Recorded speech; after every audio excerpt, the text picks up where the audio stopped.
Welcome to learn shorthand typing with Vikas sir. Hindi आशुलिपि dictation. Dainik Jagran newspaper 100 word per minutes. Student,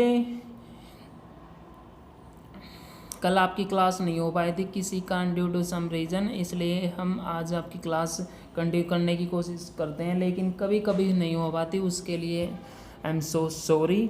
चलिए हम शुरुआत करते हैं अपने डिक्टेशन को। मनमानी पर लगाए लगाम। और इससे पहले मैं आप लोगों को कहना चाहता हूं कि अगर आपको वीडियो अच्छी लगती है, अगर सेशन आपको पसंद आता है, तो कम से कम आपके 1000 लाइक तो आने ही आने चाहिए। आपकी रिस्पॉन्सिबिलिटी बनती है कि 1000 लाइक्स तो आने ही आने चाहिए। ओके, चलिए हम शुरुआत करते हैं अपनी आर्टिकल की। ये आर्टिकल आपका सोशल मीडिया से रिलेटेड है। ओके, व्हाट्सएप हो गया, फेसबुक हो गया। ओके, चलिए स्टार्ट करते हैं।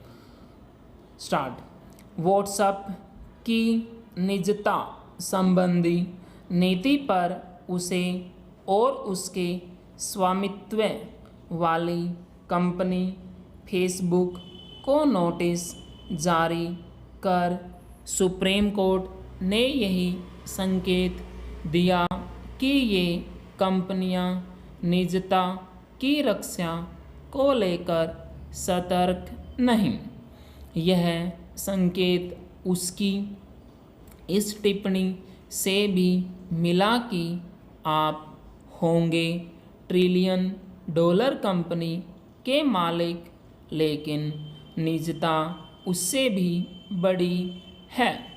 व्हाट्सएप निजता की रक्षा के मामले में किस कदर लापरवाह है, इसका पता उसके इस जवाब से चलता है कि यदि भारत में यूरोप की तरह कानून बन जाएगा तो वह भी सतर्कता का परिचय देगा। इसका मतलब है कि कानून के अभाव में वह निजता की परवाह नहीं करेगा। ऐसे जवाब उसके मनमाने रवैये को ही प्रकट करते हैं। इस तरह की मनमानी का परिचय अन्य इंटरनेट आधारित प्लेटफॉर्म भी दे रहे हैं। इसी कारण चंद दिनों पहले सुप्रीम कोर्ट ने हिंसा और भेदभाव बढ़ाने वाली फर्जी खबरें फैलाने एवं फर्जी अकाउंट तैयार करने की सुविधा देने की शिकायत पर ट्विटर को नोटिस जारी किया। फेसबुक, ट्विटर आदि प्लेटफॉर्म भले ही यह दावा करते हों कि वे बिना किसी दुराग्रह लोगों को अपनी बात कहने का अवसर देते हैं, लेकिन सच यही है कि वे एजेंडे के तहत ऐसे तत्वों को संरक्षण समर्थन देते हैं जो झूठ और वैमनस्य फैलाने का काम करते हैं। इसका ताज़ा उदाहरण है पर्यावरण कार्यकर्ता दिशा रवि की गिरफ्तारी।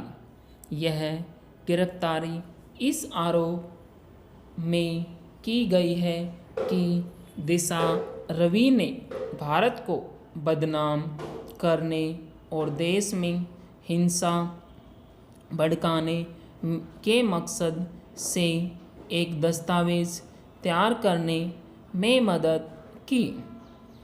यह वही दस्तावेज है जिसे टूलकिट के रूप में ग्रेटा थनबर्ग ने ट्वीट किया था। माना जाता है कि इस टूलकिट के पीछे कनाडा में रह रहे खालिस्तानी हैं।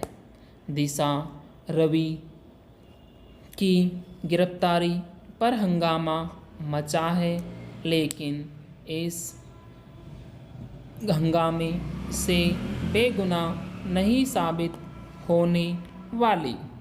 यह देखना अदालत का काम है कि वे बेगुनाह है या गुनहगार। अदालत चाहे जिस नतीजे पर पहुँचे, इसकी अनदेखी न की जाए कि इस टूलकिट में कृषि कानून विरोधी आंदोलन को हवा देकर चाय एवं योग के देश के रूप में भारत की छवि नष्ट करने का भी ताना बाना बुना गया था। क्या ऐसा करने से पर्यावरण और किसानों के हितों की रक्षा हो जाएगी?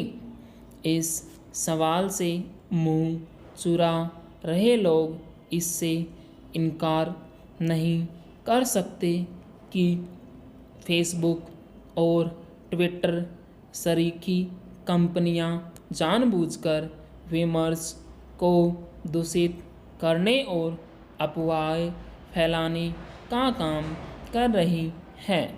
हालांकि उनके पास इस सब पर रोक लगाने की तकनीक है, लेकिन वे मनमानी का परिचय देने में लगी हुई है। पूर्ण विराम। स्टूडेंट, ये आर्टिकल आपका रिलेटेड था व्हाट्सएप एंड फेसबुक के। ये जैसे आपका फार्मर एजिटेशन चला हुआ है उसके ऊपर था, और सुप्रीम कोर्ट ने क्या किया है उसके ऊपर आपका ये आर्टिकल था। इस आर्टिकल को आप टाइप कीजिए, टाइप करने के बाद इसको आप मैच कीजिए। अगर आप डिक्टेशन को टाइप नहीं कर रहे हैं तो आपका कोई फ़ायदा नहीं है। बार बार मैं बोलता हूँ कि आप डिक्टेशन को टाइप कीजिए। अगर आपके वर्ड्स नहीं लिखे जा रहे हैं तो दोबारा से इसकी फिर से प्रैक्टिस कीजिए। प्रैक्टिस करने के बाद फिर इसको दोबारा से आप टाइप कीजिए। अगर आप डेली की डेली आप ये करते हैं तो हम जो स्टूडेंट आर्टिकल नहीं लिखते हिंदी का या इंग्लिश का, वो उन स्टूडेंटों से आप हर रोज़ डेली की डेली आगे हो। ओके, आप उनसे वर्ड में भी आगे हो